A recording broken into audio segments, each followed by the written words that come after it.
don't actually I don't care, honestly, if it's I really don't care. I truly don't care if it's before the 4th house cusp or after the 4th house cusp. Now, if it was the IC, I would absolutely care if it's before the IC or after the IC. There's some distinctions here that, might need more time to break down some of these things. But when it comes to the equal house cusps or the porphyry cusps, and I'm not talking about the angles now, I'm not talking about the ascendant, descendant, IC, MC. Those cusps, it doesn't matter if they're before the cusp or after the cusp. The important thing is the cusp, because the cusp or the point is where the house happens most profoundly. So that I think if in the example, was it 22 rising and then 24 is on your Saturn? So 22, if that's the ascending degree, anything near 22 in that sign that's 3 signs past your ascendant at the bottom of the chart, that's where the 4th house happens most powerfully, as well as the IC. These are like 2 power points. The 4th and 10th you get a little more because you have the equal cusp and the angle, whereas when you look at the ascendant and the descendant, I just use the ascendant and the descendant. There's no alternate 7th house cusp or 1st house cusp. But there is an alternate 4th house cusp, and there is an alternate 10th house cusp because you have the IC-MC and you have the points that are 90 degrees from the ascendant. Okay.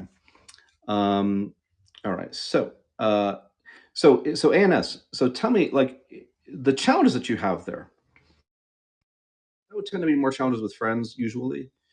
Um, but that the 4th house cusp, we're wondering, are you sort of unhappy? Is your home life difficult? We're wondering if family is more of a responsibility or a heavy thing in your life. Maybe real estate, which could be good or bad actually. Saturn on the 4th cusp depends on your Saturn. If you have a strong Saturn, you'll do great in real estate actually. But the average Saturn will tend to be more problematic. So you have to really look at the planets and analyze them. And that's really one of the biggest misconceptions out there. I mean, the ABC, masses level of sort of astrocartography. I'm not on TikTok, but I was mentioning I speak to this other school, and these people tell me, "Oh my God, the stuff on TikTok. I'll never listen to those people again after hearing what you had to say because I'm so much more like I don't know, just there's more to what I'm saying than what people on TikTok are saying. Because you have people who have like a bazillion followers on TikTok who are like, you should go to your Venus line for this and and that's the biggest crock of crap ever. Like you can't say that. You can't say that to like a general audience. You can't say go to your Jupiter line and this will happen. It's ridiculous. You can't say that. Like there may be some things you can generalize about, but I think the popular level of this is really simplified like that, and it's super dangerous for that reason. It is like you could screw your life up real bad by following that sort of generic advice. Um, for example, they're scary on TikTok. Yeah, TikTok is yeah, I'm not on TikTok. Freaks me out. I just don't want to be on there. You've been trying to get into real estate for years. Okay, so I passed the test but never make it in the office, and this makes sense. Okay, so there's her example. She's trying to get into real estate, but having problems year after year after year. So I think if we look at your Saturn, we'll probably see more challenges going on with your Saturn than let's say supportive or dignified sort of stuff going on with your Saturn. That's my guess because you're having problems with real estate with a Saturn 4 emphasis going on right there. So now, if you want to ANS send your birth data here, you don't have to. Okay, please, if it privacy or whatever. I think we are going to record this. This might actually be on my profile forever and ever, so you may not want to do that. But if you do, I'll pull it up real quick and take a quick look, and that's all good, right? So all right. So you're okay with this because you shared it. So I'm assuming that's okay. So there is the data right there. Don't look at the astrocartography threads on Reddit too. Yeah, and there you go to the Facebook astrocartography page, and I love that everybody's curious and everybody wants to know more, right? But people do ask these horrible questions. Like, I mean, they're kind of bad questions because they're misunderstanding the premise to begin with. They're sort of saying like, is it good to go to a sun line and something like that? And it completely depends on the chart. It depends on so many things, not just the chart, not just your natal placement for the sun. And I do that in tropical and sidereal, but so many other factors. Like, what are the local space lines looking like? What are the parents looking like? We could look at geodetics. That's another thing we haven't talked about. What else does a relocated chart look like? You might have a sun line and everything's sitting on your eighth house cusps or your sixth house cusp and or your 12th house cusp. Even the third house cusp is surprisingly difficult, which is because it's the eighth house from the eighth house. Um, and it's awful. It could be awful, even if you have a great sun placement. So there's so many things you really have to weigh out to really understand some of this business. So I'm gonna pull up her chart real quick. And so I'm gonna say this out loud since she put it here. June 190. Okay. So let's pull this over here. ANS 6190. Well, thank you, Lily. Lily's awesome. The whole AstroStar team is really awesome. Honestly, I love these people, and I really want this to be successful. A, because I like them so much. B, because we're actually doing something really exciting here. We're trying to create an actual community on an app for people actually talking about real astrology, not like go to your Jupiter line astrology. That's such crap. So ANS, where have you relocated to? I've got you born in Fort Benning. Where is your relocated position? I hope so, and let's make good content here, right? And let's be a part of it, and let's support the good content, and like let's grow a community because I'd love to have a great place to chat about astrology. Twitter, I don't know, Elon Musk's not my guy, so I feel dirty posting over there. I'd rather have somewhere else to chat about stuff. So you're in Vegas now, okay? Um, you've lived a bunch of places as well. Okay, so all right, so we've got let's see. Hang on a minute. Vegas. Okay, so we're gonna look at Las Vegas here. So I'm gonna check her chart. I'm gonna relocate it to Las Vegas. I've got my computer going over here, and I'm just gonna verify a little bit of what we got going on here. Okay, so I'm seeing it pretty similar to what you said. I see it slightly different, and I don't blame you for maybe not having remembered every little bit. I think what is going on here that's a little different, it's actually kind of the same, is the ascendant is 26. So it's 26 Libra for you in Vegas, 26, 27, and your Saturn is 24, 25. Okay.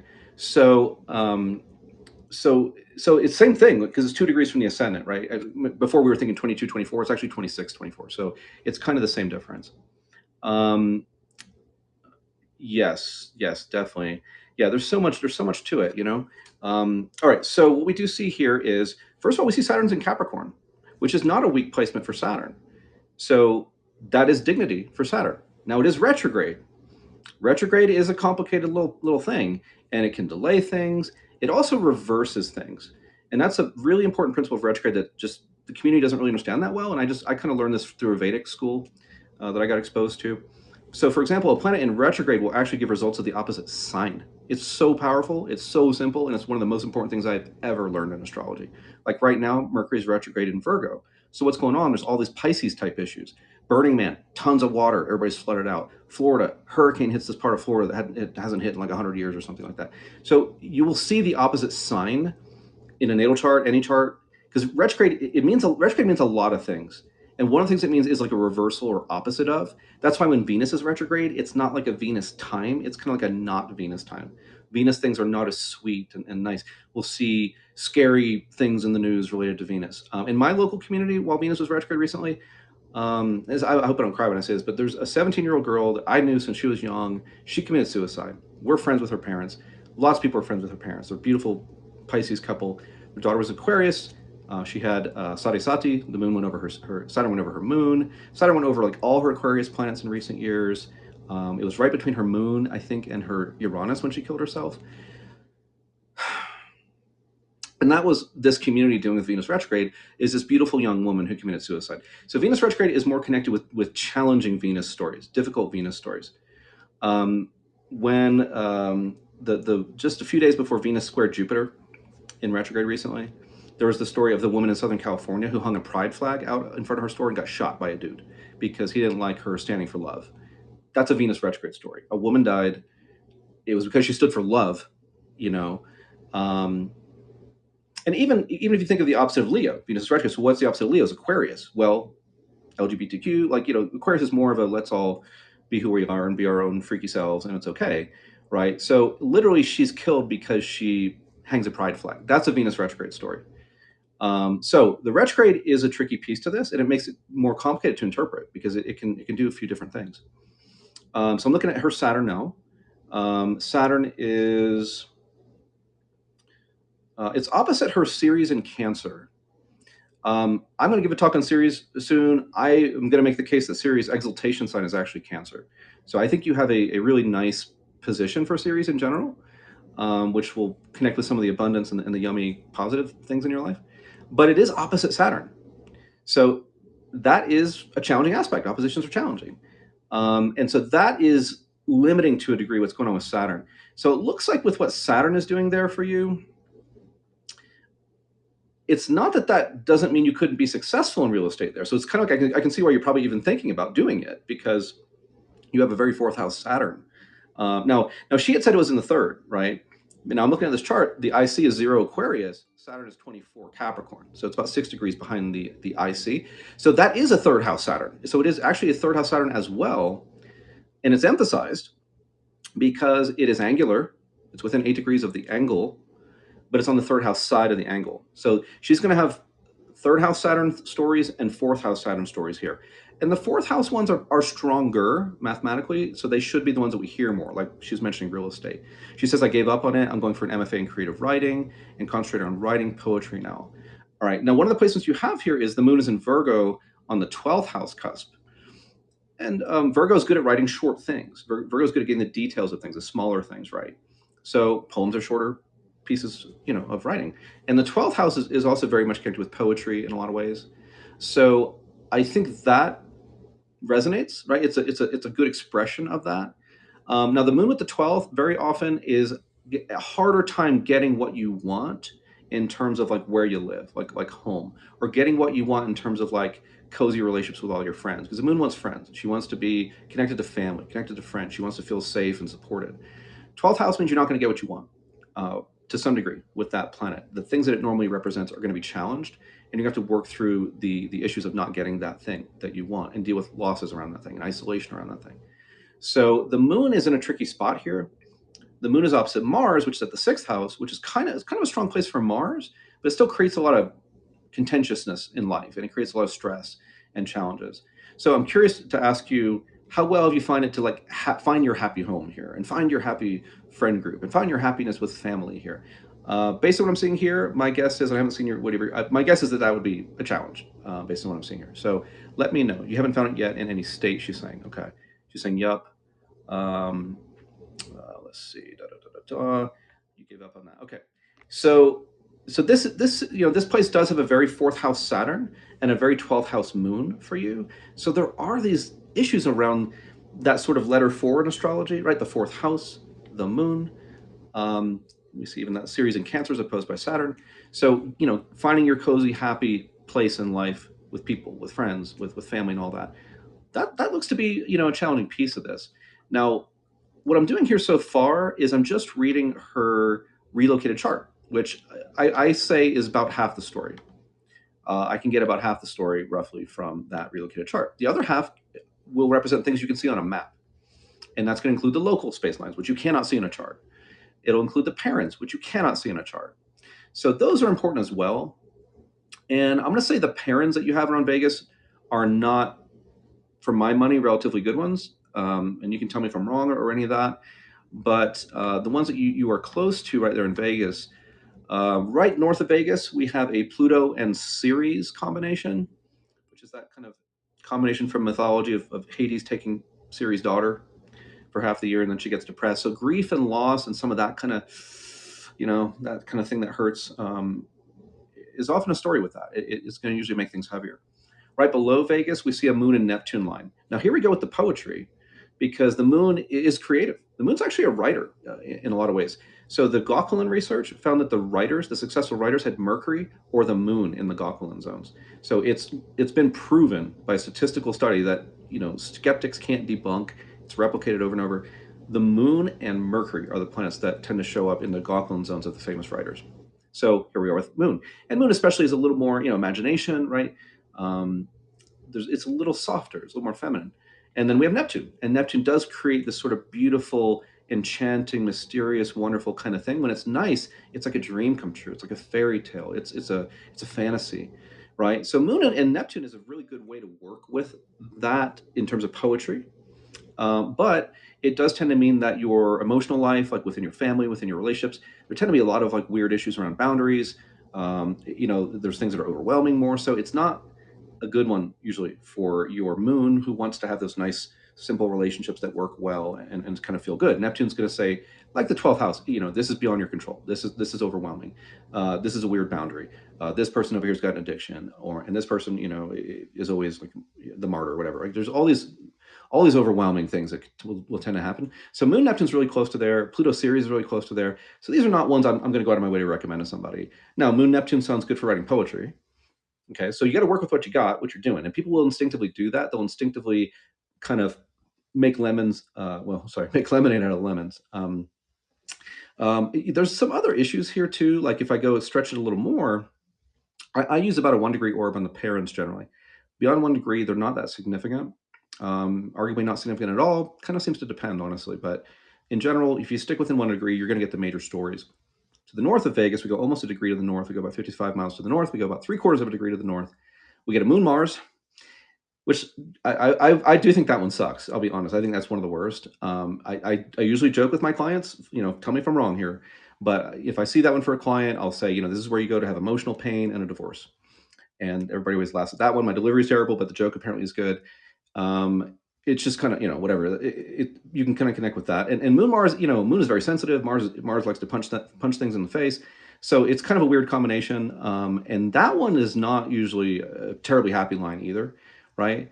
We also have Mars with Ceres, which can create some similar type dynamics. Mars can kind of rough up Ceres, and Ceres is like this perfect grandma who wants to give you all the nice stuff in life. So that's rough, I think. So I don't really like these parents. I wouldn't have gone out of my way to recommend this spot to you. And I think there are some issues, like even in the chart, like I'm looking for things to get really excited about. I don't see a lot, honestly. I don't see a lot. You already tried real estate and that didn't really work out. You didn't want to do that, right? And understandably, like nothing, it just didn't work. Because that one was like, that would have been a maybe for me. Like, okay, strong Saturn, but retrograde and opposite Ceres. It's not clear. It's not definitely good. It definitely has some challenges, definitely has some potential. So, but I would have looked at the rest of this picture and I would have said, everything's kind of leaning in the wrong direction for me, dog. Like, I don't think it really is quite going the right way. So tell me where I'm right. Tell me where I'm wrong. Don't worry about bruising my ego. It's all good. Okay. So let's see. Okay. So no, I'm right. She says, okay. And obviously you hate being right when it's like, oh, this looks pretty unhappy. Divorce and what else with the Moon Mars? Moon Mars is where you go for emotional pain and a divorce. So if you want that, go to your Moon Mars parents and you will hook yourself up. Right now you're a tarot reader. Okay. Giving readings on YouTube. So the moon, that's another good Moon Neptune thing, right? Moon is very intuitive. Neptune's very intuitive. It's a whole, that whole thing, the whole realm is a bit on the feminine side of things, I guess. So yeah, so here you are doing tarot readings, writing poetry. I think you're making lemonade, right, out of this stuff. Anne's had said yes to something emphatically. I don't know what I said. She said something was correct. Or maybe she's replying to Ashley here. Does not getting what you want apply to all planets in the 12th or just the moon? It's a generalization about the 12th. Some things will do better there. Like Jupiter with the 12th is kind of a happy hermit energy where you'll tend to like find happiness on the inside. The benefic things in the 12th will tend to give you happiness on the inside. Like you'll feel sweet, you'll connect with nature, you might get into art, but then there's still usually some other problem too. So yeah, the 11th house is getting what you want. The 12th house is not getting what you want. The 11th house is getting money. The 12th house is losing money. The 11th house is getting friends and social influence. The 12th house is isolation and feeling trapped and not having so many friends. So they're really different. Things in astrology that are next to each other tend to be night and day. They tend to be opposite sides of the same coin. Signs are like that too. You go from one sign to the next, it's like flipping a coin to something completely opposite. So the 11th and 12th are like that. So the 11th is the final summation of getting the stuff you want. So in Vedic astrology, this is the ultimate house of kama, your desire. So if you want to meet all your desires, yeah, you might want a really strong 11th house somewhere. But they don't consider it in the kind of the Hindu thinking not such an auspicious place. I mean, sure, we like money, we like friends and getting what we want, but if you think of like more Eastern spiritual wisdom, it's not so much about getting all the stuff you want, right? It's more about, okay, how do I transcend all my egoic desires and become a little more one with everything, right? And maybe become more selfless, and maybe contemplate the source of our existence, instead of just running around in the world trying to get all the stuff. So 11th house, I mean, we like getting stuff, we like having influence, we like getting money, we like having more friends usually. I mean, a lot of these things are good things. I mean, but it's not such a spiritual house, if you will, because it's going to kind of tie you more to your ego and the stuff your ego wants. And Aquarius, which is very similar to the 11th sign, is also very powerful in terms of what do I want? Fixed air. What do I want? And get it, right? Uranus, which I connect with Aquarius, as well as Saturn, but especially Uranus for me personally. Uranus has a lot to do with manifestation. It has a lot to do with getting what you want. So this is part of what ties Aquarius 11 and Uranus together. 12 is more like Pisces, 12, Neptune, old school Jupiter, and that's a different ball game. That's you got to surrender to what is, and it's probably bigger than you and overwhelming. And it's not all about getting all the stuff you want. Now that's actually really good for an artist. You'll find artists often do really well with a lot of 12th house stuff. 12th house in a lot of ways is like finding your flow, finding the flow, finding, going with the flow. So you'll see things like dance and photography and film, artists. Then there's the more the helping professions, like, you're going to work in a hospital, you're going to work in healthcare, you're going to work in a jail, you're going to help, people who are confined, you're going to serve people, you're going to be selfless. 12th house is where you don't have freedom to do all the stuff you want, but there's this liberation in it. So it's kind of like, maybe it's more like you don't have as much free will, but you have the freedom. You have this inner freedom because you're making yourself a servant. You're trying to make yourself a hand of the divine, so the divine can do something through you. And that's not none of that's about your ego. Like, no, that's all about, like, okay, God, I'm here to serve. What do we got to do? Oh, you want me to write poems? Oh, you want me to make a film? Oh, you want me to dance for people and be part of this beautiful flowy thing that connects people with the beauty of the universe. These could all be 12th house things that are beautiful, but they're not so much about me, myself, and me, mine, mine, mine, mine, mine. So 11, 12 are really kind of opposite like that. Oops, let's see. I did the thing where, hang on, let me get my controls back. There we go. Okay. All right. I think someone wants to have a call here. So let's see. Let me, I'm going to hit you up in a second here. Do zeniths matter as much as parens and local space lines on an astrocartography? Ooh, solid question. Okay. 12th house stellium. Yeah. 12th house, keep in mind, the 12th house is the ultimate house of spiritual liberation in Vedic astrology, moksha. Okay. So in the end of life, that's what matters. Did you get over yourself? Did you broaden who you are? Right? Did you open your heart and become bigger and connected to something bigger than just someone running around getting a bunch of stuff and then dying? So 12th house is the most auspicious house from a spiritual point of view. It's just not the easiest, because you don't get all the stuff. All right, so let's see. I'm playing with my app, trying to get everything here. Okay, let's see if I can bring Sam in here. If I can do this here.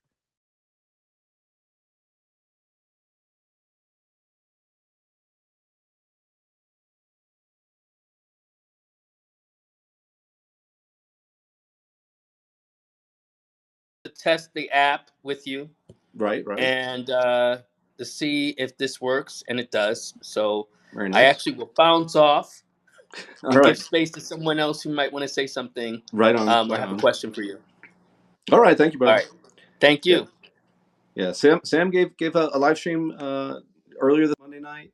It was fun. I got to hang out for that, and hadn't heard him speak in quite a while, so that was really a nice treat. I got to hear Maurice Fernandez as well last night, and he did a great talk on Venus. Actually, I didn't get to hear all of it. Unfortunately, I wish I could have, but I had kind of plans. So I heard like the first half of it, but that was really cool. So, all right. So where are we here? So, do zeniths matter as much as parens and local space lines? Now, when you say zeniths, do you mean the midheaven position or the actual that spot on the map where it's like literally directly overhead? Basically, all these things matter, and the tighter things are, the more they matter. So if you're right on top of a paren, it boy does it matter, boy does it matter.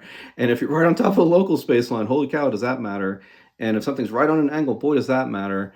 So this is the simplicity of the word precision I gave you earlier. It's one of the 6 words that are sacred in holistic astrology. Precision means things that are tighter are more significant. And you can often read things in terms of which are the most exact aspects or conjunctions, or which lines are we closer to. And things have different range. Like parens, I'm going to give about a 1 degree orb of influence to. So 1 degree of latitude is about 70 miles, 110 kilometers.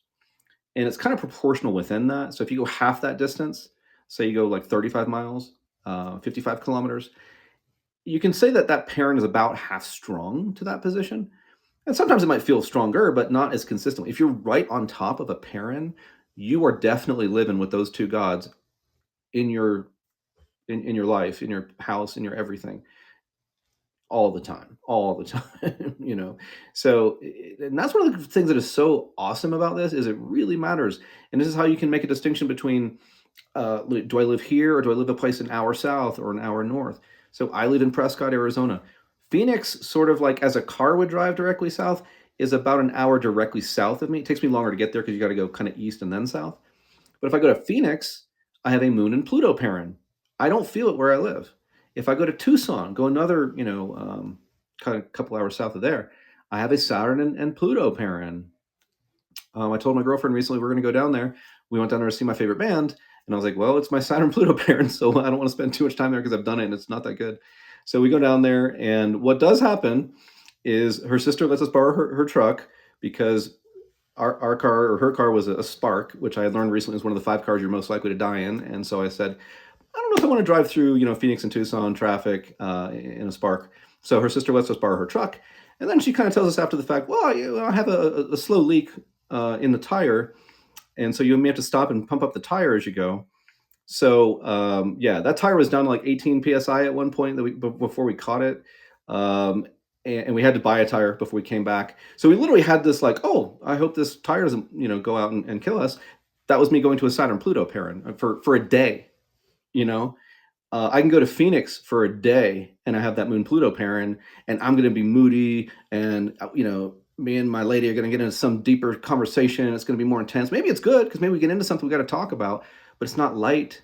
You know, I do like to go to that pairing and go hear some like hard rock, heavy metal, whatever, because Moon Pluto is kind of intense like that. I find myself doing that on that pairing all the time. Like, yes, let's go hear Bad Flower. That's one of my favorite bands. Up here in Prescott, consistently, no, I don't feel any of that stuff up here.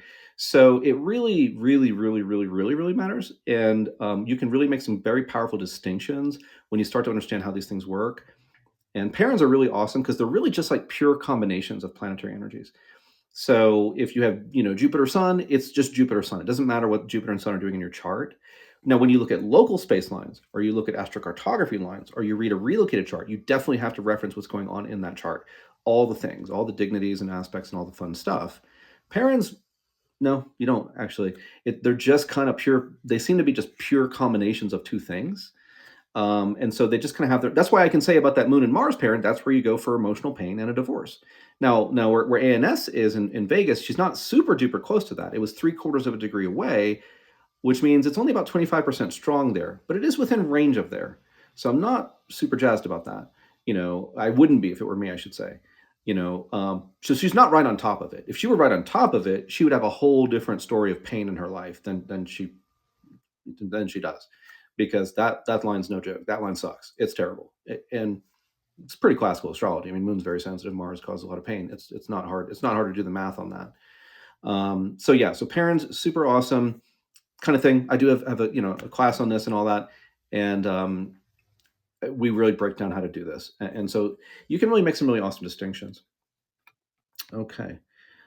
Strangely enough, I got married here, but I want to divorce my husband every day. And she puts the laugh face on that, which I'm sorry to hear that, though. I really am. And I don't think those parents are making it easier for you. Do you have kids, Anus? Yes, it does suck here badly trying to escape now. Yeah. So your life, live it. All I can do is give you a perspective from what I'm seeing. But what I'm seeing is I don't think things are going to get a whole lot better in this place.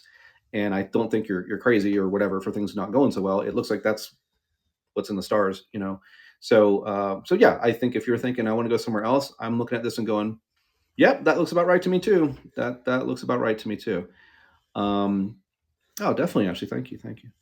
All right. Thank you, Sam. Thank you. This is my thing. I love it. I love how practical it is. I love how much of a difference it really makes in our lives. This is India. Okay, as a touring musician going in and out of all those places for 23 years, does that just make life hard? Because it was hard. Um, well, I mean, if I understand your question right, certain places are going to consistently be hard. So it does depend on your lineup. Um, Nice to have India here. Thank you. Uh, Sheesh, why can't you be available tonight? I'm ready for this investment. Oh, thank you. I went to Etsy Astrology, and that was scary as I completely saw she used Astro.com without the harmonious and disharmonious aspect, but not very deep, very TikTok. Yeah. So here's, I always got to say this, and I'm really happy and glad to say this. Um, you really, I feel the astrological community is doing a severe amount of harm to people without knowing it. We have good hearts, like we're not trying to hurt anybody for the most part. We're good people who love the stars and want to help people. But the problem is, you know, uh, like in around like 1890, we had a president, James Garfield. He got shot. You know what they did? A bunch of doctors got together and stuck their dirty fingers in his wound to try to like, maybe we can get the bullet out, right? And then I think they called in some other people. They stuck their finger in his wound. Okay, that is to say that not that long ago we knew jack about medicine, really, right? And he died a horrible death. He spent the next like 190 or 110 days with problem after problem after. I mean, it sounds like it was absolutely awful what he went through. Okay, so yes, I'm making a comparison to sort of the 1970s, 1980s astrocartography, which doesn't mean it's bad actually, because it's not that it's like they were sticking fingers in people's wounds. It's like it was a lot of the truth, but not enough of it. It was incomplete. That's all I'm saying. It was things that are true, things that are good, things that are part of what I do. I'm not negating what astrocartography does. It is good. It's just not complete. So if you take an incomplete system and you try to help people figure out where to live, you might miss something catastrophic. So you might be looking at what you're seeing and you might think, I'm pretty confident in this. I think I can say this is where that person should move to. But you didn't know about this thing and you didn't know about that thing. And those things are life and death issues, or they are like serious, serious, serious issues. You could, out of the goodness of your heart, try to help somebody and ruin their life. Like, worst case scenario, someone could go somewhere that you didn't understand the problem with and they could have a stroke, and you know what I mean? Like, it could be super duper awful. So I think the astrological community as a whole is still learning this. Now, I also like to say, like, locational astrology has been around about 50 years or so. Astrology's been around like thousands of years, forever. You know what I mean? A long time. So we've got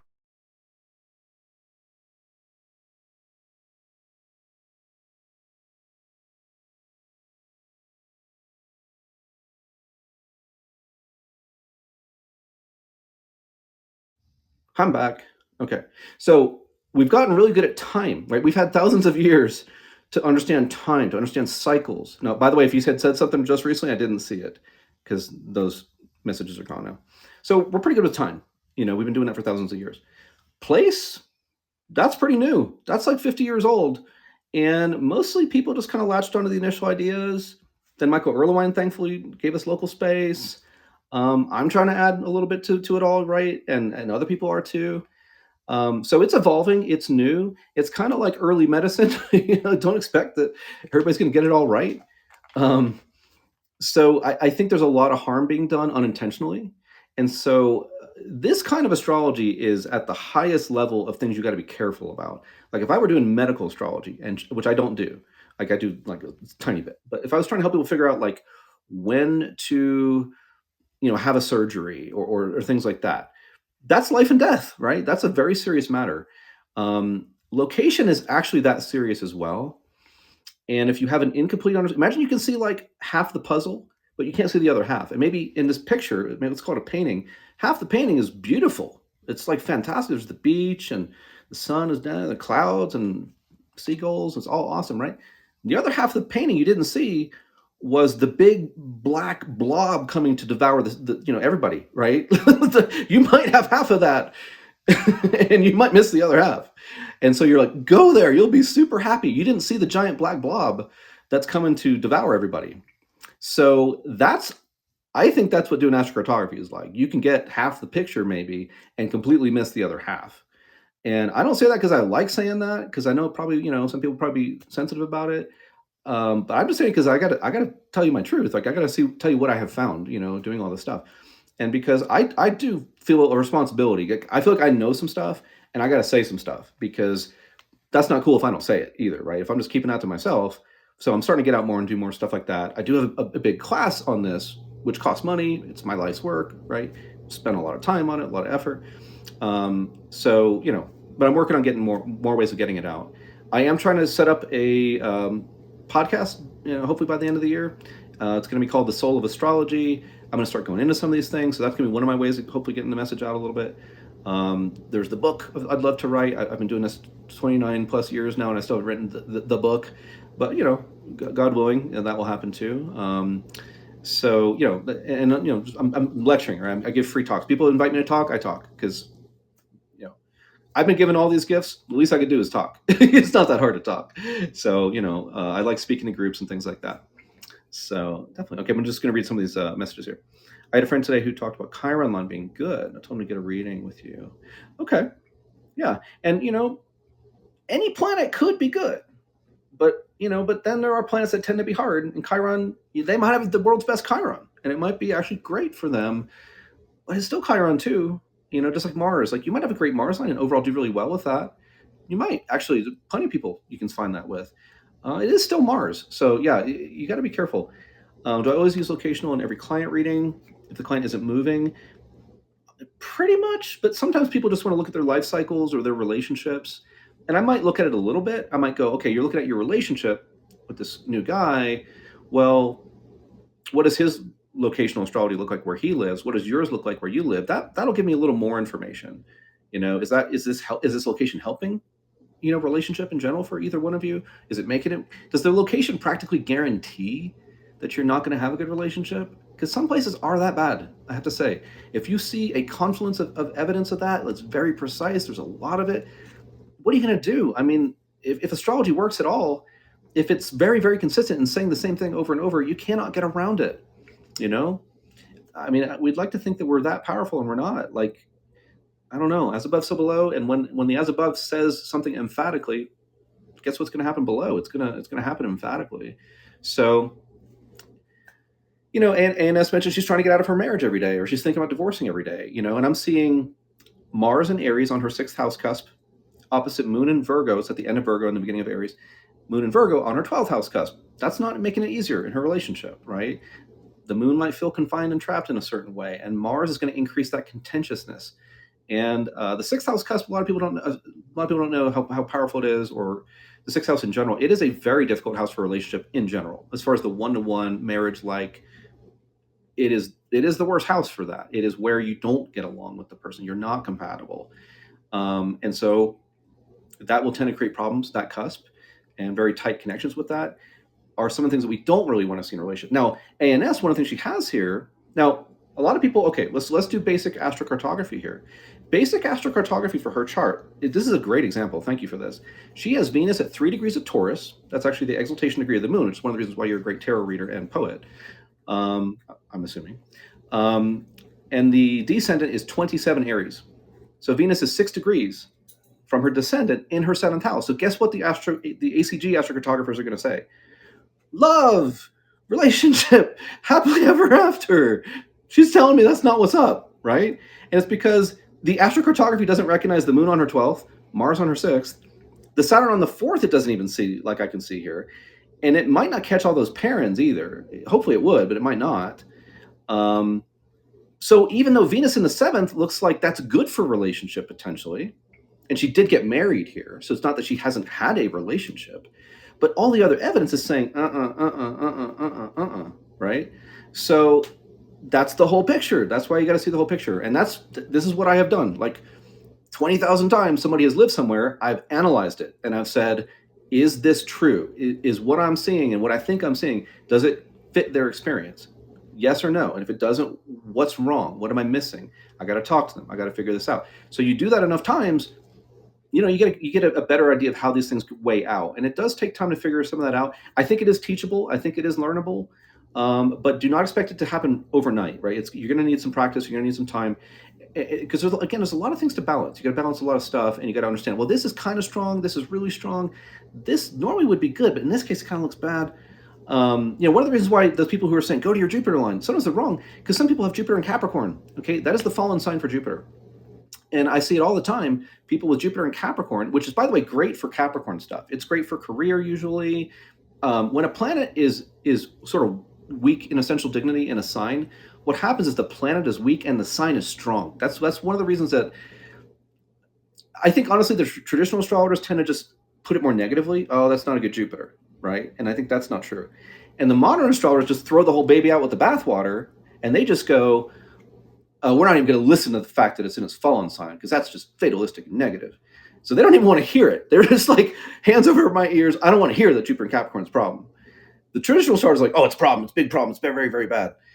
And part of the reason why it's somewhere between those two things is anytime a planet is sort of weak in a sign, the sign is strengthened. It is a gift. It is awesome. That's why Jupiter and Capricorn people do fine in their careers. But their Jupiter is problematic. So when people go to Jupiter and Capricorn lines and you see Jupiter and Capricorn show up in difficult places in their chart or emphasized difficult places in their chart, they'll tell you they're depressed. That's what they'll say. It's heavy. It's depressing. So these TikTok astrologers who are like, go to your Jupiter line, they're not paying attention. I remember this guy in the Facebook forum for astrocartography who had Jupiter in Aquarius tropically.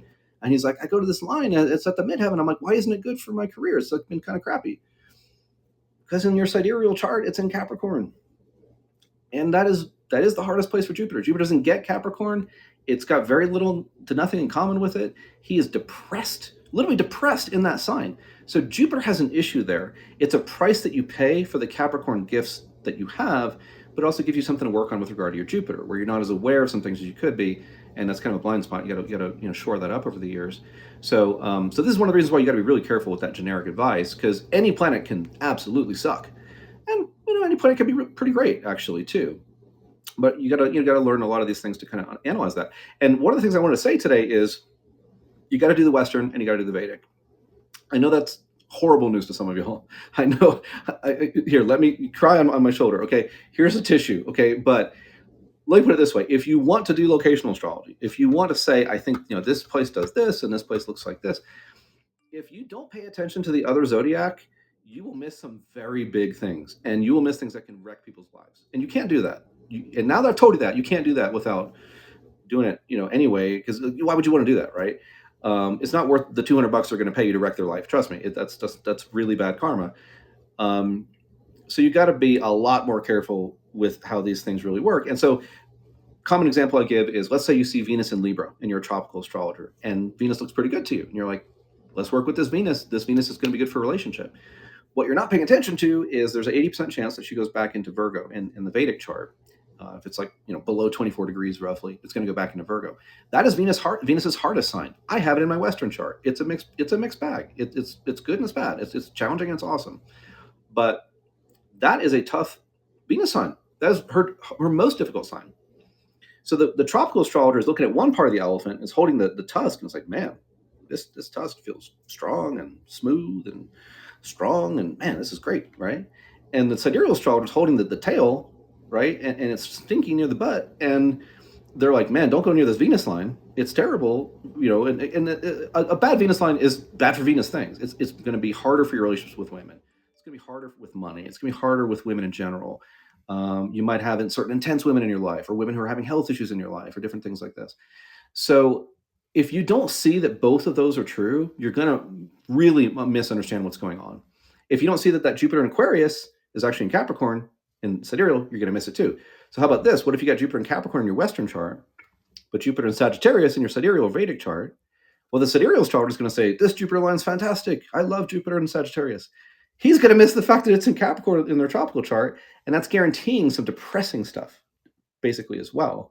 So I always like to say, if nothing else, at least consider the basic essential dignities, especially fall and exaltation, rulership, quote unquote detriment, which is less of a problem. Detriment is not near as big of a problem as fall. But you got to consider those from both zodiacs, because that seems to be how astrology works. You got a whole bunch of people over in India and a lot of sidereal astrologers in the world, and they see it one way. You got a whole bunch of people in the West and people who do tropical astrology, and they see it a different way. And the astrology community is super schizophrenic, and it's split like that. And you have people arguing, "Oh, this one is right. Oh, this one is wrong." Like they're just blind men touching different parts of the elephant and not getting what the other one's got. It just, and we haven't evolved yet to that point where we're getting over our schizophrenia and realizing like these things can be put together. And so let me solve one of the biggest problems in astrology in a minute or less. Laugh with me, please. But um, so here's how tropical and sidereal work. Tropical is a very up close view. It's based on seasons. Seasons are felt. You feel summer, you feel winter. It's up close and personal. That's why the tropical sun signs resonate with people, because you are the archetype. You are the sign. It is your sun sign. It is very up close and personal. So tropical astrology is very useful for relationships, psychology, compatibility. It's like smelling somebody's breath. You're getting a little too close to them most of the time. So it's quite personal, but it is how the person expresses the archetypes.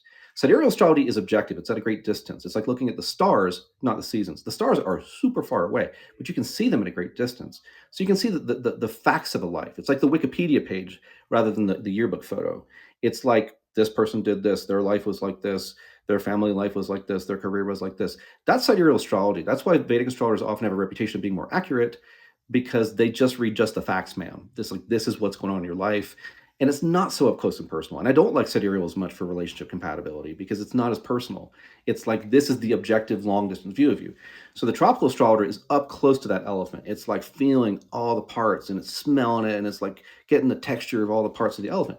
And a sidereal astrologer is seeing the elephant from a great objective distance, above, far away, taking all these angles. It can really see the elephant.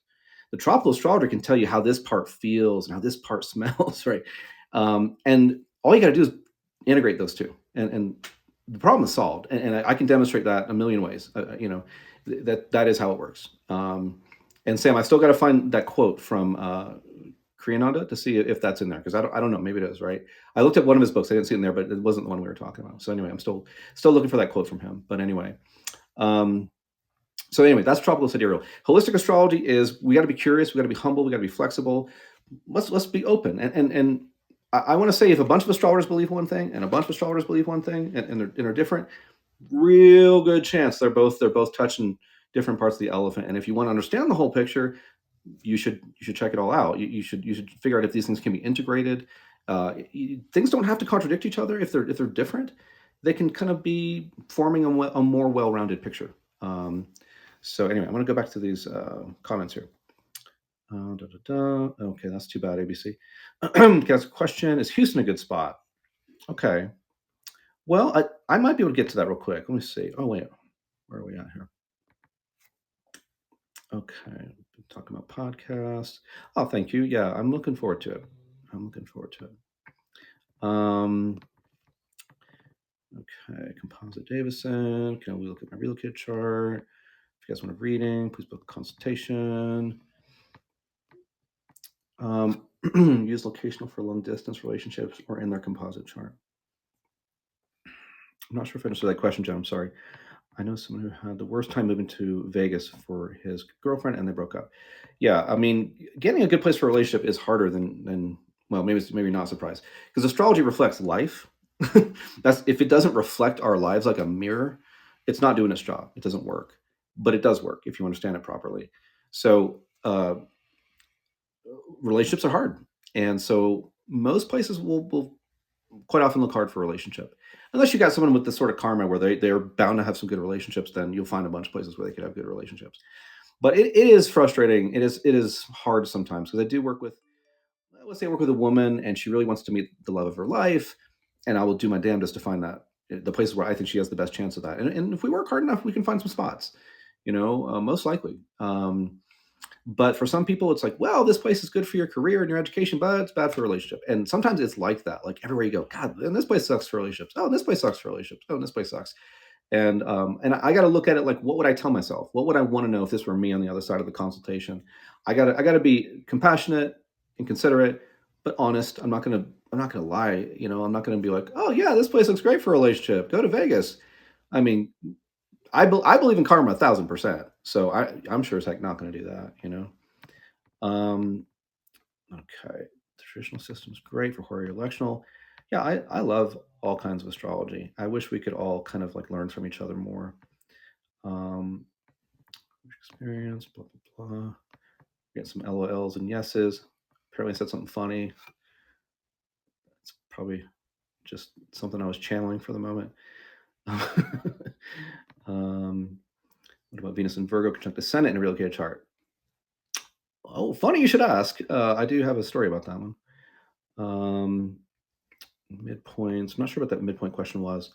So I'm going to tell this story when I do the podcast. Hope you guys will check it out. But what if you have an exalted Jupiter and a difficult house cusp? Great question. And a relocated chart, like the eighth house, for instance. Okay, let's say I'm going to answer this question because I like good questions like this. So let's say you have a really good Jupiter. Let's say it is exalted. It's in Cancer. Let's say you like the whole picture, all the aspects and reception, and whatever else you want to look at, right? And it's on the eighth house cusp. Well, it's going to benefit the eighth house. You're going to get good eighth house results there. So let's say you're a psychotherapist working with clients. Let's say you're teaching psychology, for example. Let's say you want other people's money to come to you. I mean, that's an eighth house thing. Um, let's say you're a doctor working in medicine. Let's say you work with a big corporation, and you're working with tons of money through a bank or through the government. And I had someone recently with an eighth house thing, and they used to oversee billions of dollars, going on with these big, huge corporations. They were part of the government that actually oversaw some of these things. So eighth house is big financial power. It's the healing stuff. It's the esoteric stuff. It's the psychological stuff. It's the other people's money stuff. So you could really benefit from those realms, those things, if you really have a fantastic Jupiter to put there. But Jupiter's going to take a beating a little bit because the eighth house is a rough place. I always affectionately refer to it as the ghetto of the chart. It is a rough place. It is like Scorpio, the eighth sign. It's intense. It can be scary. It can be difficult. It is not a feel good place for the most part.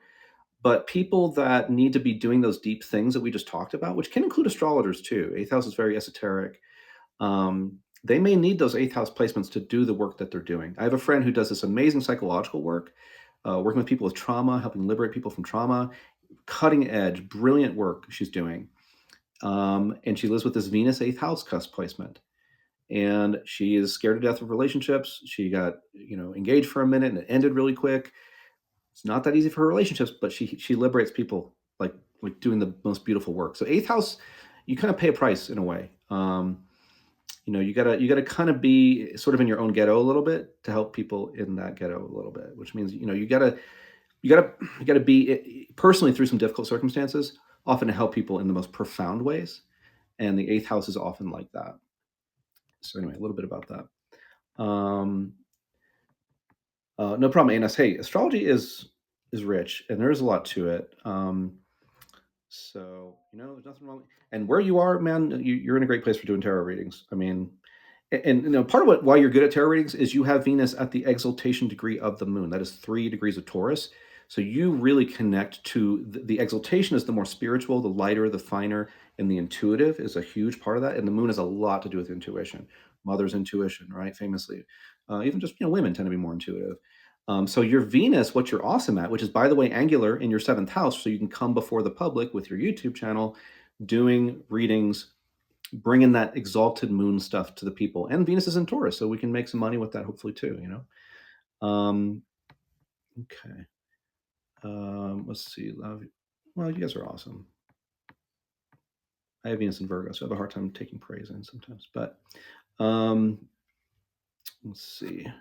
I have Venus, Mars, and Mercury in Scorpion, my 10th and 11th. What does that mean? Good question. I would just really have to look at it. I'd really have to break that down because I like this kind of precision to things. So Anna says, yes, thank you. I agree. Astrology can be its own pseudoscience and art. I'm curious, what is your Mercury? Usually my attention span wanders if it isn't a Mercury that gets straight to the point. Oh, you're so sweet. I have Mercury at 15 degrees of Leo. It is at the top of my chart. I have the sun around 11 degrees of Leo. So it's kind of combust but separating, which means my Mercury's like escaping from the fiery death ball instead of going into it, which is nice. And so I have like some combustion issues with that, but it's a lot easier to have Mercury leaving the sun than it is to have Mercury going into the sun. You'll see that with people's charts all the time. And so my take on Mercury and Leo, which by the way, Sam, if you're still there, I found this recently. We had talked about how I think, was it Evangeline Adams or I think I forget who it was, we said had come up with the idea that Mercury was exalted in Aquarius, which would mean it's in fall in Leo, is actually Rudyard. Someone recently pointed out to me Rudyard wrote that in a thing about exaltation. I can show you the link. So Rudyard was the first, and I love Rudyard, but he was wrong as anything about that. That was one thing he was wrong AF about. And part of it is because if you say Mercury does fine in Aquarius, but if you say it's in its exaltation in Aquarius, then you have to say it's in its fall in Leo. And Leo might not be the best place for Mercury, but it's not like the worst place. Like Mercury in Pisces is hard for a lot of people. You'll see Mercury in Pisces people, I mean, they can have a lot of gifts, but you'll see a lot of mental issues like suicidal ideation, depression. Like Mercury in Pisces is no joke. That can be very hard. It can also be very creative, and it can be great for a lot of things. But it is a hard place for Mercury. Mercury in Leo, it's not his fault. It's just not. And what I think about Mercury in Leo is if you can't explain something in such a way that a kid could get it, you haven't gotten it, right? So if I had Mercury in Aquarius, I'd be like, here's this incredible, all these things all over the place, and this is amazing, blah, blah, blah, blah. And you'd be like, dude, just break it down, like bring it down to earth for me real quick. Like there's too much. It's beautiful. I'm sure it's brilliant, but like bring it down to earth, right? So I think Mercury in Leo is good at simplifying things in a way to make it understandable, as if a child could understand it. So that's kind of one of my rules of thumb. If I can't like make that understandable in a really simple way, I haven't gotten it, and I can't articulate it. So anyway, that's my Mercury in Leo take on Mercury in Leo, which I like. I think it's a cool placement. And I think it is neat to have it at the middle of the sign, because the middle of the fixed signs, it's like Vargotama. If you do Vedic astrology, it means it's in the same sign in the ninth harmonic, which is like a strengthening factor. And I've done well with a lot of Mercury stuff, and generally Mercury in Leo stuff. Like I was the first president of the Association for Young Astrologers. Mercury is young, Mercury is astrologers, Leo is leadership, right? And so I helped to start that organization, for example. I ran the Blast Astrology Conference, which brought young and old astrologers together, and astrologers from all these different, things. I've done a lot with youth. I've taught school, been a big brother multiple times. I've been a coach. I've worked for Boys to Men as a mentor. I've run game groups for kids. There's a playful, youthful part of me that really connects with, and I think that's my Mercury and Leo that helps a lot with that. So, all right, I'm going to move on. Oh, what about families where one person lives? And now there was something, gosh, how long have we, oh my God, I've been on talking to you guys for so long. I'm happy to keep talking. Let me know if I got to stop. Because there was a cool thing that happened today that I wanted to share with you guys. Maybe I should get to that soon and try to wrap up at least within 2 hours. But there's a really cool thing that happened today as I was getting ready for this talk. And I wanted to share that with you guys. So what about families where one person lives in several difficult lines, but they're good lines for family? Yeah, the more people get involved, the more complicated it gets. And it changes the picture. When parents have kids, changes the picture. Two parents could be really happy in a place. Their kid comes in, their kid's astrology's not very good in that place. It's going to be a different story. The kid might have a great astrology in that place. It gets better, right? So yeah, it gets more and more complicated the more people get involved. But I do that. I don't charge differently for families than I do for individuals. Maybe that's because I got kids and I just respect, people got families, I understand. But I got to roll my sleeves up and work harder on a day where I got like a family of 5, as opposed to like, a 60-year-old woman who's just looking to go have some community and some creativity and friends and whatever. Like it's way easier to work with one person than it is work with 5. But I don't know. I just, whatever work comes to me, that's my job to do it. Right. So, don't some water. I should drink some water. Is that what we're saying? Drink some water. Okay, thank you. You're right. All right. Let's see. So now I'm caught up to the part where I was talking about the 8th house being the ghetto of the chart. I'm wearing red too. Yeah, I don't normally wear that much red, actually. I don't know why I'm doing that today. I don't know. It matched the background. This is just the shirt I put on today. I'm usually more of a blue kind of guy. All right, I'm just reading all these comments. Make sure I didn't miss anything here. Leo's generous, and you've been generous with your time tonight. Well, thank you. I do feel like I love to share the things that I got to share. And good Leos will do that, right? They're happy to give you the shirt off their back, more or less. Yeah, I mean, this is kind of sacred for me, honestly. Getting the chance to share something that I consider astrology a sacred, text, right? It's a very sacred thing. So people wanting to hear you talk about that is like, of course, right? So if I don't say yes to that, then I'm going to be denied some information I need. So, what comes to me has got to be paid forward or whatever. I guess got to keep going. Blue water, Scorpio rising. Yeah, I have a Cancer moon. I have Scorpio rising. Yeah, astrology is super sacred, super duper sacred. So anyway, I think I want to get to this. Can I show you guys something cool? This happened today. It's kind of a cool story. So are you guys? Well, I'm gonna keep talking. Eventually, everybody's gonna leave because I'm eventually there'll be nobody left. But I'm gonna try to wrap this up at some point.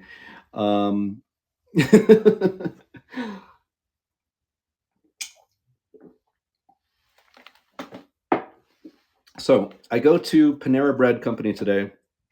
I bring my journal. I'm gonna start figuring out what am I gonna say tonight. And usually I take notes before a talk, and usually it kind of comes to me like within 24 hours, sometimes within like the last 6 hours before a talk. So while I'm in there, there's this guy, and he's I had a good Mediterranean sandwich there today. And I see this table, and there's these beautiful drawings, like pencil type drawings of these beautiful Native American men, And there's this guy, and I start talking to him. He's an 80-year-old guy, and I'm like, is this your art? And he's like, yes. His name is William R. Butler with 2 T's. You can probably look him up online. He's an amazing artist. So we just start talking, and we talked for a while. And he says, "Here, you can have one of my cards." He has like these printed cards, and the one I liked the most had mountains, which I love, and I just thought these were really nice. I'm going to put this up to the screen. You're going to see these 3 rams kind of on the top of a mountain up over here. So this is neat that this happens right before I'm going to give this talk. So here we go. You see it right there? You can probably see it, right? Yeah. So there are the rams. Yeah, 3 of them. You see the mountains and all that fun stuff. So yeah, this guy just drew this. And by the way, he said he was never really taught. He just had like a gift, from the time he was little. And he did all kinds of amazing art. He had this ship on the sea and just portraits, a lot of nature scenes, different animals, just all of it was unreal, and I have the type of Venus and Virgo that I can barely draw a stick figure, so I've always like bowed my head to great artists because they have something I don't have, that's for sure. So yeah, then I sit down and I'm like looking at this thing and I go, oh, because this means something to me. There are 3 rams in this picture. So that gets me into what I would call a triple placement, which is the kind of thing you can do when you look at tropical and sidereal together. So in my chart, I have Jupiter in Aries in the Western chart, in the Vedic chart, and in the Vedic Navamsha chart, which is like a secondary chart in Vedic astrology that's also super important for you. I'm born in the summer Leo of 1975, and a lot of us born around that time have Jupiter in what I call a triple Aries position. And it's really simple. It's Western, Vedic, Vedic Navamsha. The only way to get it that way is in cardinal. You can't do it in the other ways. And anything from about 24 cardinal to about 27 cardinal is going to be a triple. For ANS, your Saturn's a triple. You have Saturn in triple Capricorn. So it is Capricorn, Capricorn, Capricorn. So if we do your charts, it's going to be like that. Now Vegas puts it at the 4th house cusp. So we could talk about that. But anyway, one thing it means is that no matter which way I kind of turn your chart and look at it, it's Capricorn, Capricorn, Capricorn. And so when I look at, I have Saturn at 25 Cancer. So I have Saturn in Cancer, Cancer, Cancer, and Jupiter in Aries, Aries, Aries. So my Saturn is in a triple Cancer position. My Jupiter is in a triple Aries position. So that's just one of the things I say in holistic astrology. And it's just as simple as just looking at these things, looking at Western and Vedic together and going, oh, that's interesting. Because in Vedic astrology, they have the concept.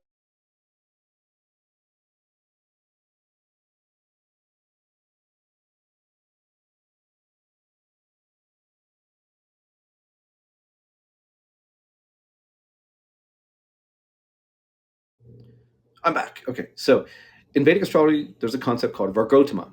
It means if it's in the same sign in the main chart, in the Navamsha chart, it's considered a strength. It's considered strong. The planet is not confused in a way about where it is, and so it's just able to do what it does. And it is going to be an emphasis, right? You're going to see an emphasis for that person with that planet in that sign. So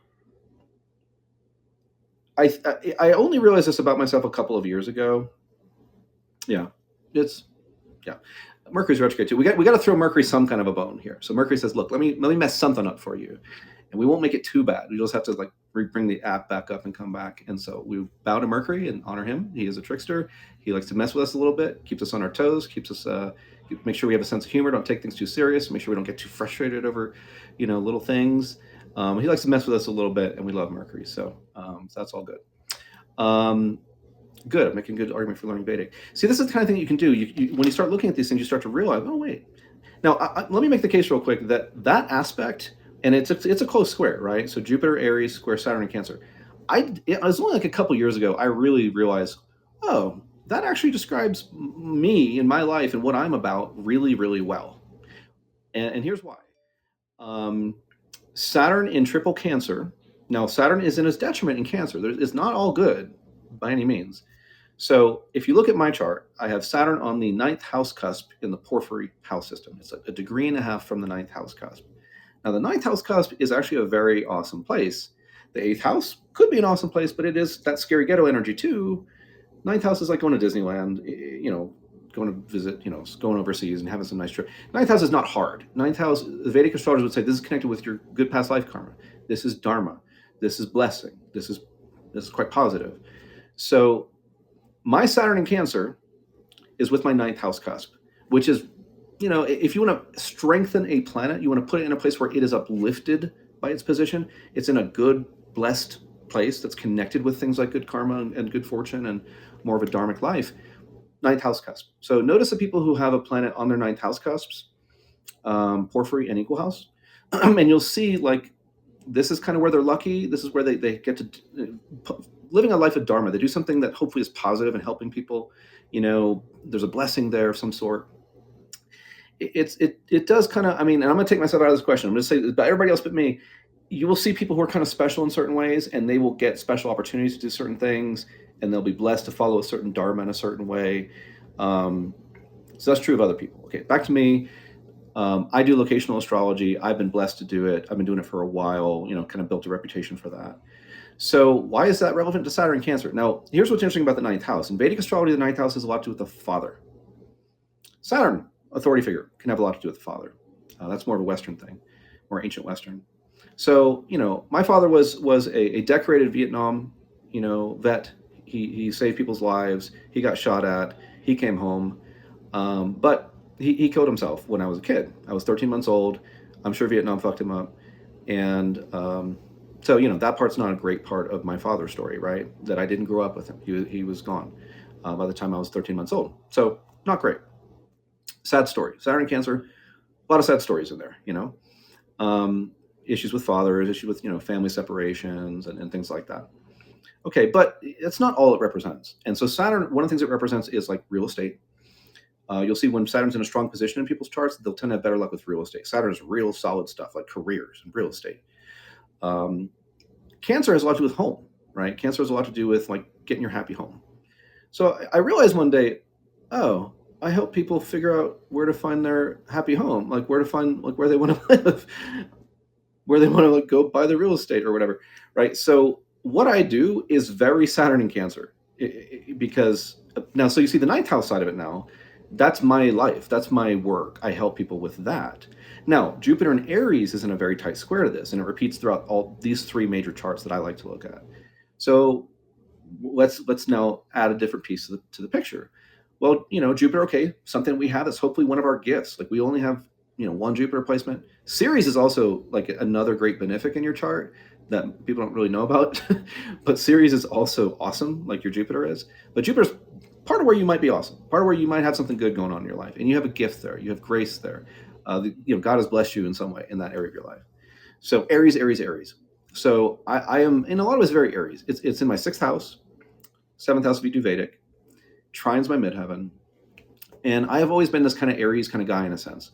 So when I was in college, here ninth house college, talking about Jupiter, but it aspects my Saturn at the ninth.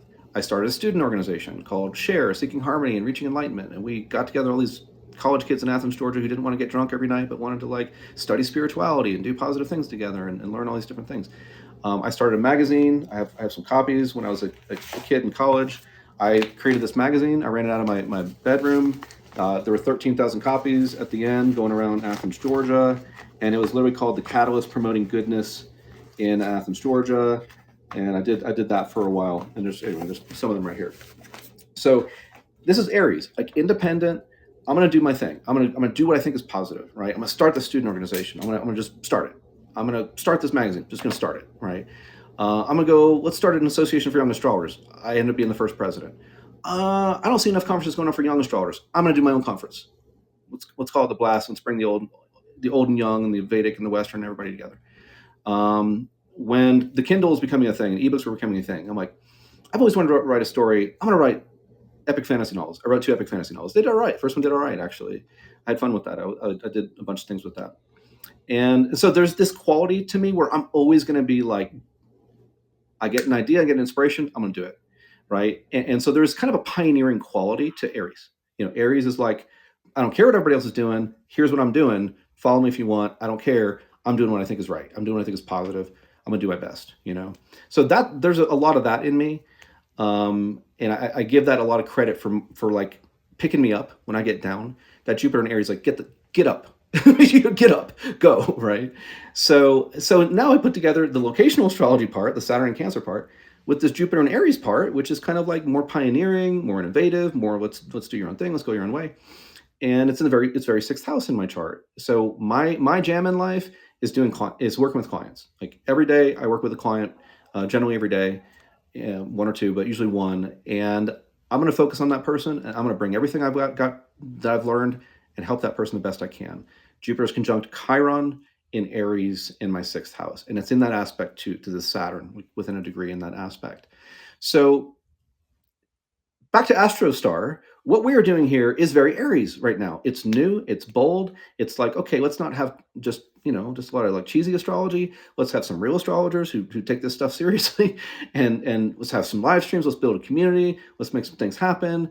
And so you see how jazzed I am about this, because I'm like, my Jupiter in Aries is like, okay, let's go, let's do this. This is awesome, and I'm happy to like push the cart a little bit. I want to see this work. I want to see it be great. So I think that's kind of what we're doing here is doing something new and bold, and trying to raise the bar, and create a good community and good communications and a lot of good information. And I want to share that with you guys because it's it's an example of how you might work with 2 zodiacs. And we got the three Rams, the triple Aries, and I was like, okay, I guess I got to talk about this today. Thank you, universe. That was cool. By the way, my ex-wife, she was born literally 4 days after me, so she has the same thing: Saturn in Cancer, Jupiter in Aries, same square. Now her Jupiter's in the 8th, her Saturn's in the 11th, but guess who she married? Me. So, and I married her, and she's got good qualities, that are shown in that part of her chart. But literally, she married a guy who's like, one of the pioneers in a certain way in locational astrology, and Jupiter's in her 8th house. So guess what? I made money doing it, right? And I paid most of our bills when we were, together. And now I pay child support, and I'm happy to do it. And so she still makes money from me doing locational astrology, So it's kind of interesting, right? There's a funny one. Alex Rodriguez is born about a week before me. He's A-Rod, right? The guy who played for the Yankees. He's like the fifth place all time on the MLB home run list. Only 4 people have hit more home runs than him in the history of baseball. But he's a funny character. He's being born a week earlier. He has Mercury at 28 Cancer, squaring Chiron at 28 Aries. So he's got some different issues like the doping scandal and all this kind of stuff. But that's another example of someone who has a kind of a triple Jupiter Aries kind of thing. So anyway, I thought that was just kind of an interesting example of something we might do in holistic astrology, and it's neat to see the triple placement. So by the way, how do you do that in mutable, and how do you do it in fixed? Well, you can't get what I'm saying in mutable or fixed if you use the Western, the Vedic, and then the Vedic Navamsha. But what if you use the tropical ninth harmonic, or Navamsha? The Navamsha is a ninth harmonic chart. So what you do is you kind of divide every sign into 9 pieces with a certain logic, and you kind of end up scrambling everything in the chart, and usually it goes to different places. So it can be a radically different chart. Like everything could be in a different place. But the Vedic astrologers have considered it an extremely important chart for a very long time, and Sure enough, it turns out to be that. So let's say you did it not with the Vedic Navamsha chart, but the tropical Navamsha chart. Now we have a way to get a triple placement in mutable signs. And that would be at the end of a mutable sign, but in tropical. So the last 3 degrees and 20 minutes, so about 3 1/3 degrees. So from about 2640 to the end of a mutable sign, if you have that, you will have like ANS right here. She's got the moon at the end of Virgo. There it is. So it's in Virgo in her tropical Western chart. It's in Virgo in her tropical ninth harmonic chart. It's in Virgo in her main Vedic chart. It's even at the very end of the sign at the last degree, which is even a further emphasis. So her moon is super duper Virgo. So you could tell us what that's like. Yeah, that's Grace. That's my mom. She's got Jupiter in Aries. Guess who she got as her first kid? Me. So you know what I mean. It kind of runs in the family too, and we reflect each other too. My mom's awesome. You know, she does her own thing, and she was into astrology when probably not a lot of people were back in New Jersey in the '70s. I don't know. Then what's your sign, baby? I guess that was going on a little bit too. But yeah, that's one of the cool things we have in common there. So yes, ANS would have a triple moon in Virgo placement. Now she does have the Saturn in a triple as well. That's using the Western Vedic Navamsha. But if we go Western Vedic tropical Navamsha, then her moon is also triple Virgo. So we know that she's going to be very moon in Virgo. We know that she's going to be very Saturn in Capricorn. This will help you to understand what's very consistent about her. What can we really trust is like a real thing for her, like what is that like? So ANS, you can mention real quick how that Virgo moon feels if you want to say anything about that. But she's gonna have a lot of that. I'm just gonna read some of these comments here. Dig deeper to Ceres. Yes, Ceres is awesome, really really awesome. And Carol in Texas, you have Ceres in Leo, but in your Vedic chart it's going to be Cancer, which I do consider its exaltation position. So it'd be neat to see what it does in your Vedic chart. What about the guy today? Yeah. Equal house is very powerful. Yep. Jupiter in the ninth is a real blessing, real gift. My daughter has Jupiter in Taurus in her ninth house at the exaltation degree of the moon. So she'd be conjunct your Venus ANS around 3 degrees of Taurus. She has the moon in the 12th house at 15 degrees of Cancer, which is Jupiter's exaltation degree. So she literally has Jupiter at the moon's exaltation degree and Jupiter, let me make sure I'm saying this right. Jupiter at the moon's exaltation degree and the moon at Jupiter's exaltation degree from the 9 to the 12. And we have this connection with Amma, the hugging saint. She's a divine mother figure. So, so she's been blessed when she was in the womb after she was born year after year by this divine mother who's, been super inspirational to people. Right before she was born, I went to our local Buddha, who is from Tibet. He was in Chinese prisons. The guy's got nothing but love in his heart. There's a whole center built around him. His name is Garchen Rinpoche. I went to him and I had what's called an interview with him, where you get to ask him questions. And I asked for him for a blessing so that she would be born at the most auspicious moment possible. And ninth house is gurus and the spiritual teachers, and 12th house is very spiritual stuff, and 12th house is foreign stuff. And so I think there it was, really kind of a really neat thing that you don't see every day with that. So let's see here. Okay, so oh yeah, I'm nice. J-Ma. All right. You feel like you're a complete overgiver and you're here to serve others, right? Okay, so I was asking about her Virgo moon. So what does she say about that? Yeah, I was in mom's womb when she was studying astrology. So I go way back on that one. Yeah, I believe you should look at all of it, because I don't think that like half the people are wrong. I don't think the Vedic astrologers are wrong. I don't think the Western astrologers are wrong. I think it's like absurd that people think that. I think it's so arrogant to think that. I honestly, the more I get into astrology, the more I think that it forms around us. Like if we sort of conceive of it a certain way, I think the universe kind of goes, okay, we'll work with you on that. It's co-creative in a way that I don't think we quite understand. So I think that's why all these things have to be considered and integrate them. It's just, I have the type of mind, maybe because I'm like kind of my genetic ancestry is like, my mom's really white. If you see her, she's like white, freckles, red hair. And my other side, my dad is kind of brown. He's like Indonesian. He's Punjabi. He's Puerto Rican. and so I don't know, I'm made of opposites. Like I'm not one thing for at all. So for me, I don't know, maybe it's because of that. Maybe that has nothing to do with it. But for me, like bringing opposite things together is just natural. But who knows? Maybe that's in my genes. I don't know. Um, so let's see. I got my only Vedic. Oh, that's cool. You got a reading from Alma's Vedic astrologer. Yeah. Well, he's got a powerful teacher making sure he's giving good readings. I'm sure. So that's pretty awesome. Yeah, Sam Geppy. Yeah, I used to see Sam at the retreats all the time. He's a friend of mine, or kind of used to be a friend of mine, to be honest. But we had a little disagreement over some COVID stuff on Facebook. Um, but yeah, I love Sam though. Sam's a super smart guy. He's a super smart guy. Um, okay, so yeah, overgiver here, and feel like you kind of give too much to people. You're saying as an overgiver. Now, if we look at your natal chart, I'm gonna take a quick look at your natal chart. Um, Okay. So in your natal chart, so your moon is very different. We look at Fort Benning, Georgia. Her moon is actually on her 11th house cusp using porphyry. It's not even 2 degrees away from it.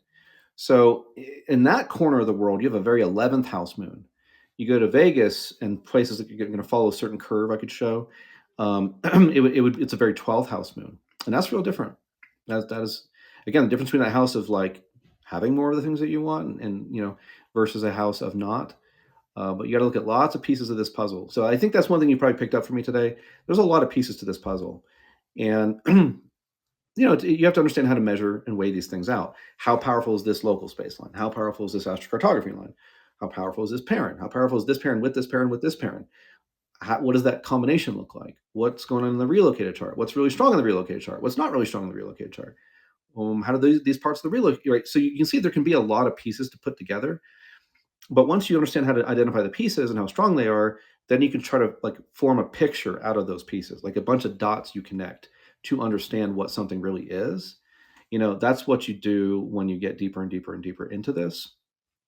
And I think it's amazing that we can do this. I mean, let's just take a moment to appreciate how amazing locational astrology is, right? Like it's like scientific in a way. Like we can measure this. This is all based on real astronomy, where these things were when you were born, where the local space. Like this is all based on real stuff. This is real as above, so below stuff here. What was actually going on up there? And what other field could say, hey, if you move to New York, you're going to make a lot of money and have a lot of friends and have a terrible relationship? Like, is there anything that can do that other than a psychic or a tarot reader or something like that? Like, nothing. And that's all based on some kind of intuition, which is great if you've got it. But like, this is replicable. You can study this, you can break it down into a science of sorts. So, how incredible is that? If that's true, like humanity has not figured this out yet. We're figuring it out, and there isn't a hunger for this. There's an interest in this, but I think it's cool to just have a little moment of awe. Like, wow, we can do that now. Like that's where human technology and innovation and sort of understanding has evolved to. We can do that now. I mean, it's humbling, man. It's incredible. It's incredible that we can do that now. So this is stunning stuff, and because it's so practical, I'm drawn to that. I like the practical stuff. I have Venus and Mars and Earth signs. I'm like, show me the whatever, show me the practical thing. You know, if that works, man, I'm on board. And if I can help people with that, I'm really on board.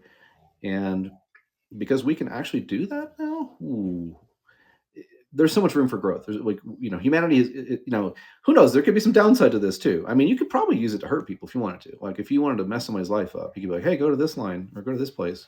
So, I mean, anything could be misused, right? I mean, a hammer can, hit a nail and build a house, or, could do something nasty. So, I guess it's like anything, it can be used for good or ill. But what I like about it is you can understand what your potentials are in a place, what you're likely to experience in a place. But for example, I have Mercury and the Sun angular at the midheaven, um, kind of going through places like Atlanta, New Orleans, Chicago. That place. Okay, so I have the Sun and Mercury and Leo at the top of my chart. They're like ninth house or 10th house, depending on which house you use. So that is the symbol of why I get to do this awesome stuff that I get to do. It's one of those big symbols of that. And you know what? People in those places, they tend to really like my work. If I go speak in Atlanta, like people think, because I grew up there as a little kid going to the astrology society there, a lot of people, seem to like appreciate what I got to offer there. One of the people from AstroStar, she lives in Chicago. She seems to like me too. She seems to think I'm cool too. When I had my Saturn return, I sent a letter to all the astrology organizations around the country, and I said, I want to come speak to you. And the one that said yes and took care of me and gave me a great chance to speak and do a great lecture and workshop, all this stuff, um, it was Louisville, Kentucky, which is right along that same position. So now I understand, okay, if I go to these places, or I even go down to the Yucatan or Belize, same longitude, same meridian. If I go to Chicago, if I go to anywhere in that kind of between the Eastern Central time zone area, I just shine. It's good for me. The one time I spoke at a UAC, which is the United Astrology Conference, it was I filled in for somebody who couldn't make it at the last minute, and they said, "Hey, you come." And so I went down there. My mom went down there. We shared a hotel room, and I got to give a lecture that wasn't like in the program, but it was. I think it was a good lecture. I was really proud of that one. I thought it was good. But anyway, why was it probably good? Because the sun is right at the midheaven for me there. You know, my sun in Leo was smack at the midheaven, and I felt really clear in that lecture. I felt like it gave a really clear-headed lecture, and it did a good job of saying what I wanted to say. So, boom, New Orleans, Moses, come speak. So I know that about my life now. I know if I really just wanted to prioritize career, I'd go to Chicago or Atlanta or New Orleans or Louisville or somewhere in that range, right? Yucatan or Belize or somewhere like that, because that just comes to me there. Now, there's some places that suck for me. I could tell you about how I went to Seattle one time with a girlfriend. My wife had a brother who lived in Seattle. I never went to Seattle because I knew how bad my astrology sucked there, and I was like, you can go see your brother. I'm not going." And then I date a girl, and she has friends in Seattle, and we get it. There's like cheap flights, and we're like, let's go to Seattle. And boy, is that the most beautiful place. Like, God, it's the most beautiful place, like all around there. But holy crap, I could tell you a horror story about that trip. It was the pits. It was the word. It was, I could, ugh, it was bad. And so that's one of those times I didn't listen to my astrologer. It was just me. And I paid a price for it. But I had a meaningfully awful time that I think served me in some way.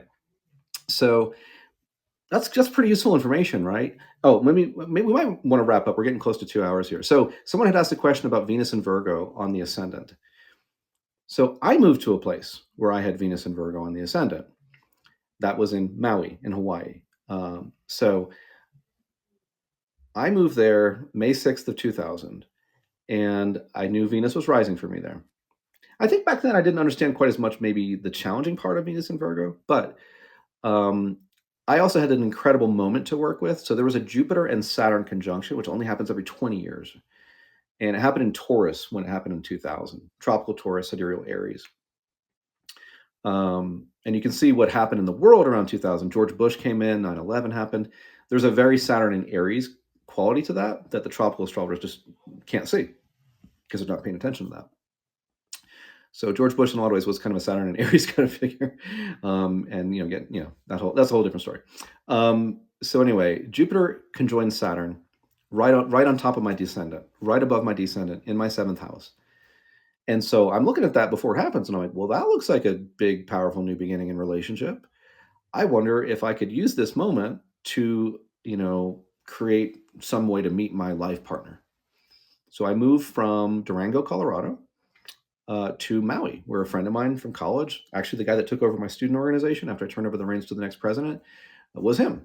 He moved out to Maui, and he says, "Yeah, come on out, man." Right? So I'm like, okay. So I time it so that there's the Jupiter Saturn conjunction. It happens in my seventh house. I wait till the sun goes up into my seventh house, and I choose the flight according to when it's going to land. What I thought was the best chart I could get for the day. I head over there. I'm going to tell this whole story more in depth when I do the podcast because I think it is a cool story. I think it's probably the best story of my life I could tell. Um, and what happens is the first night I'm there, the woman I married and was with for almost 19 years and had 3 kids with, we literally dance into each other's lives at the Heart Dance Studio in Haiku, Hawaii. First night. And we end up getting married in Hawaii. We moved to Arizona. We have 3 kids. Now, it's interesting with Venus and Virgo because she's born 4 days after me. So the moon actually went from Cancer to Virgo. So she has a Virgo moon. Venus is still in Virgo. Venus went stationary 2 days after I was born and turned retrograde. So we have Venus at the same degree, almost the same minute. Hers is retrograde, mine's direct because we're born 4 days apart, exactly on either side of a Venus station. She also has Virgo rising, and she's a double Virgo rising because her rising is Western Virgo and Vedic Virgo. So Virgo rising, tropical Virgo moon, uh, tropical Virgo Venus conjunct my Venus to the degree, even though she's born 4 days after me. That's hard to pull off. Has to be around a station. And there it was, right? So basically, though, but there was a problem with this. Now, eventually, there's problems in the relationship. But I mean, we were together 19 years. We had a good relationship overall, and we were happy. We had 3 great kids, had a nice house. We had money for a long time. Can't really complain a whole lot about that.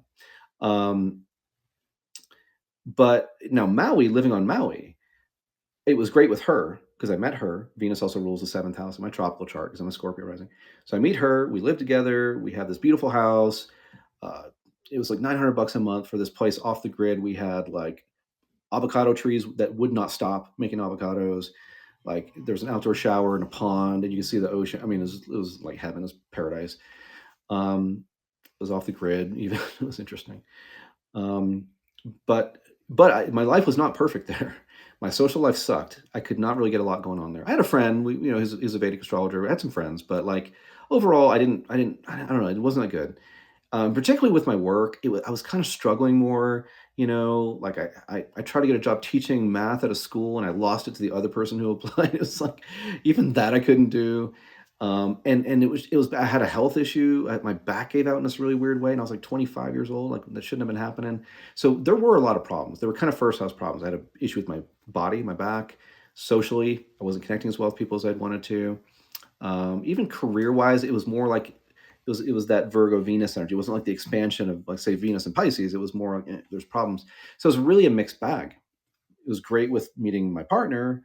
We actually inherited money while she was even there. That was awesome. We were happy. We had like this 2.5 year honeymoon, living in paradise. I can't complain. Um, but the reason we left is because I couldn't get enough things going for myself. Like there were real problems there for me, and by that point, I was starting to understand more of this.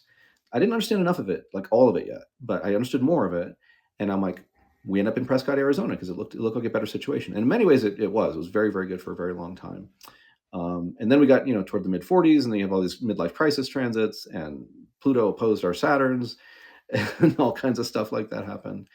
And she has some health issues with her heart. She's had some heart surgeries, and I think that changed her a bit. And I was probably screwing something up too. And like so, it got challenging. We split up, and so in a way, that was baked in on the cake too a little bit.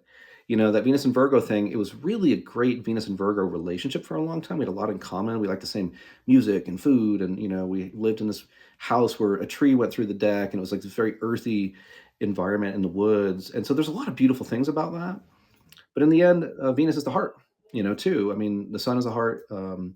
And there wasn't a physical issue there, and there were other issues there. And, so we got divorced. And I'm happy to say we started splitting up in like 2018, and we got 3 kids, and so that was really a tough process. But we've gotten back to the point where we're good co-parents together. We can hang out. We're friends again. There's not like that animosity that there was there kind of before that was harder to work with. I can go to her house and hang out with the kids, and we can just do whatever. It's like it's good again. But that was a process, and the midlife stuff. If you haven't gone through your midlife stuff, the 40s are crazy. You go through so many weird transits in your 40s. I'm 48 now, so I've been through some of it anyway. So yeah, so that's a Venus and Virgo story. So what we have there is a planet in its fall, and there's going to be some good and some bad about that. And a planet in its fall is always